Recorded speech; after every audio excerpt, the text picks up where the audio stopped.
다음은 공서동기 쓴 태안사가는 길에서라고 하는 수필이 되겠습니다. 기행수필이 되겠죠. 그죠? 그래서 성격이 기행적이고 신변잡기적이다. 이거는 자신의 주위에서 일어난 경험의 다양한 일들을 기록하였다라고 이해하면 되겠습니다. 그렇죠?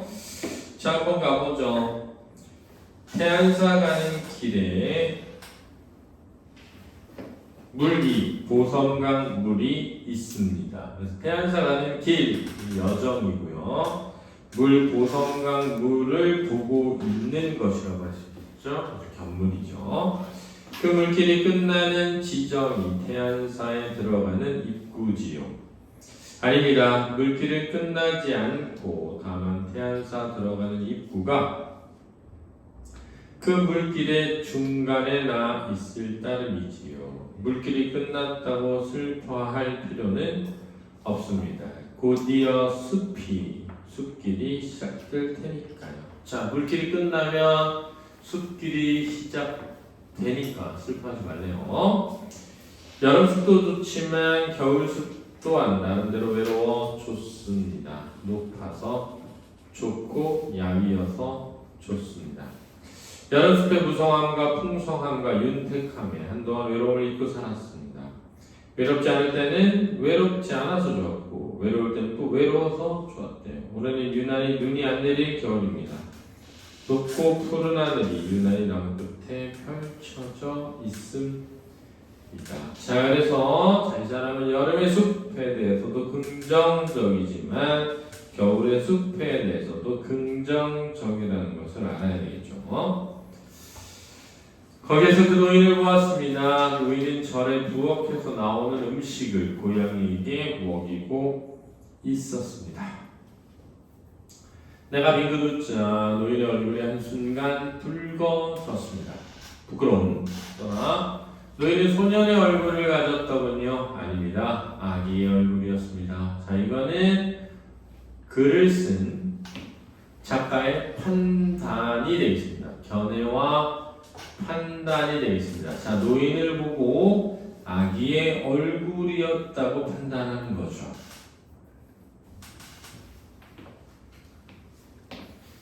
자, 태안사를 가는 길에는 보성강 물이 있고요.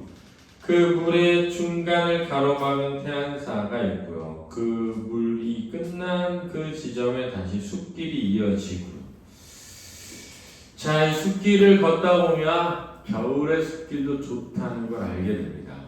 근데 그곳에서 태안사에서 노인을 만나게 되었는데 아기 얼굴을 했다는 겁니다. 절 사람들이 다 싫어하는 도둑 고양이를 아기 얼굴을 가진 태안사 불목하니 그 노인이 불목하니는 절에서 일하는 불목하니와 같은 그런 얼굴을 가진 노인이 이랬습니다. 절 사람들이 다 싫어하는 도둑고양이를 아기 얼굴을 가진 태안사 불목하니 그 노인이 혼자 숨어서 돌보고 있었습니다. 사람들이 많이 모여 있으면 다람쥐처럼 어딘가 숨어버리는 그를 보러 나는 태안사로 가곤 합니다. 자, 이렇게 그를 보러 나는 태안사에 간다라고 했으니까 자, 이런 데서 이 화자가 이 노인에 대해 긍정적임을 알 수 있습니다.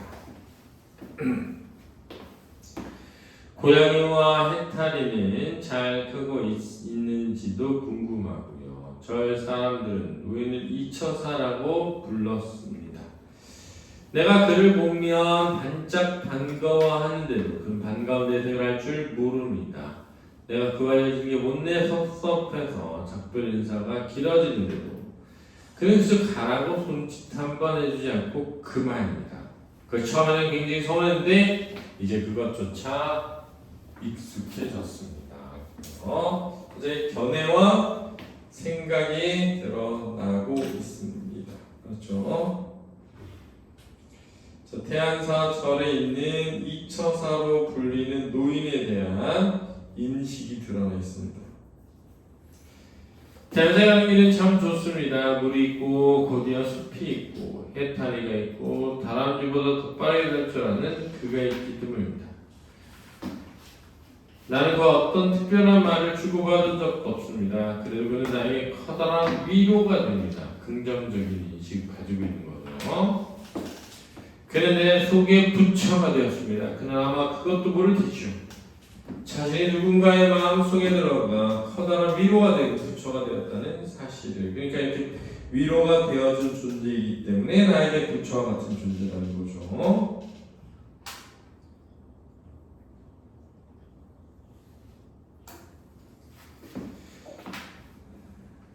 나는 또한 누군가의 가슴속에 들어가 위로가 되고 부처가 될 수 없을까요? 그럴 수 있죠. 안 되는 겁니다. 그렇죠? 좀 더 가난해지고 좀 더 외로워지면 그럴 수 있을지요. 자, 왜냐면 가난하지 않으면 가난을 이야기가 좀 어렵고 외로워지 않으면 외로움을 이야기가 좀 더 어려울 수 있죠.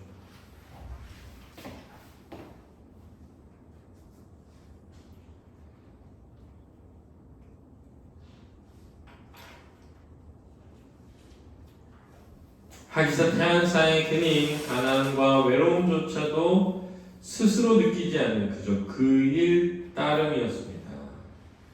가난과 외로움조차도 때로는 거추장스러운 장신구에서도 있겠습니다. 그래서 지금 태안사에 가는 길에서 깨달은 말을 쓰고 있는데, 자, 뭘 깨달았냐? 물이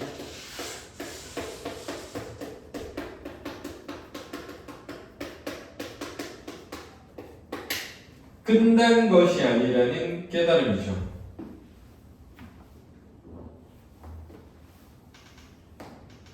그렇죠? 두 번째는 또 이 물이 끝났다고 여기는 그곳에 숲길이 시작된다는 걸 깨달았죠. 물이 끝나는 것이 아니라 숲이 시작되는 거구나, 이렇게 느낀 겁니다. 동시에 여름이 좋지만, 여름 숲도 좋지만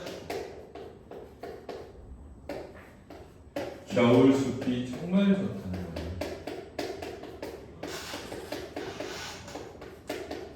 지향하고 있습니다. 그렇죠? 높고 야위여서 좋다는 겁니다.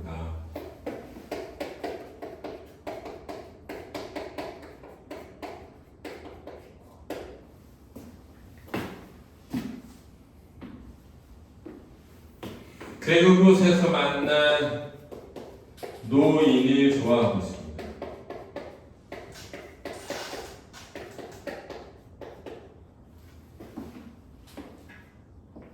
왜냐하면 노인은 아이와 같은 순수함을 지니고 있어서요.